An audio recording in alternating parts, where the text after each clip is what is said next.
India, சீனா மற்றும் Nigeria நாடுகளில் 2018 to 2050 ஆண்டுகளுக்கிடையிலான காலத்தில் உலக நகர்ப்புற மக்கள் தொகை வளர்ச்சியில் 35% பெற்றிருக்கும் என எதிர்பார்க்கப்படுகிறது.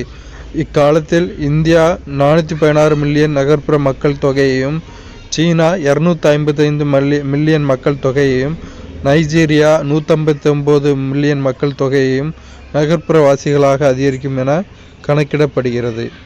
உலக நகரமயமாக்கல் விளக்க குறிப்பு 2018. 1950 உலகின் மக்கள் தொகையில் 30% நகர மக்கள் தொகையாகும். 1950 உலகின் மக்கள் தொகையில் 30% நகர மக்கள் தொகையாகும்.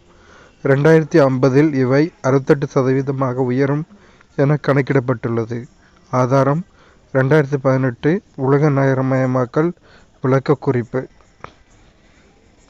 உலக நகரமயமாக்கல் கண்டங்கள் நகர மக்கள் தொகை சதவீதத்தில் வட அமெரிக்கா 82%, லத்தீன் அமெரிக்கா மற்றும் கரீபியன் தீவுகள் 81%, ஐரோப்பா 74%, ஓசியானியா 68%, ஆசியா 50%, ஆப்பிரிக்கா 43%, உலக சராசரி 55%.